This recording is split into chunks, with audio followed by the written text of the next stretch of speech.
আমাদের ঈদ কয়টা? সবাই বলেন ঈদ কয়টা? রমজানের ঈদ আর এখন দেয়ালের মধ্যে ঈদ আর একটা পাওয়া যায়। আর নবীজিকে বেদাতি বললে অন্তত জন্মে ঠিক থাকে না, কথা বলুন ঠিক কিনা? নবীজিকে বেদাতি বললে ঈমান থাকবে? এই জন্মে ঠিক থাকবে? আপনি সুনান ইবনে মাজা 1098 নম্বর হাদিস খুলেন, সুনান ইবনে মাজা 1084 নম্বর হাদিস খুলতে পারেন।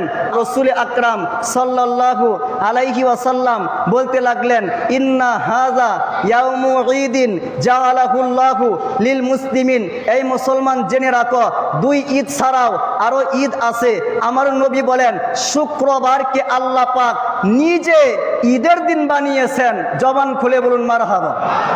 তাহলে দুই ঈদ ছাড়াও আরো ঈদ আছে, এটা আমি বলি নাই, নবীজি বলেছেন। কে বলেছেন? আরেকটা আওয়াজ খুলে বলেন, কে বলেছেন? এবার দুই ঈদ ছাড়াও আরো ঈদ আছে, এই কথা বললে যদি আমরা বেদাতি হয়ে যাই, তাহলে আমাদেরকে বেদাতি বলার আগে মদিনার কামলেওয়ালা নবীজিকে বেদাতি বলতে হবে। আর নবীজিকে বেদাতি বললে অন্তত জন্মে ঠিক থাকে না, কথা বলুন ঠিক কিনা? নবীজিকে বেদাতি বললে ঈমান থাকবে? এই জন্মে ঠিক থাকবে?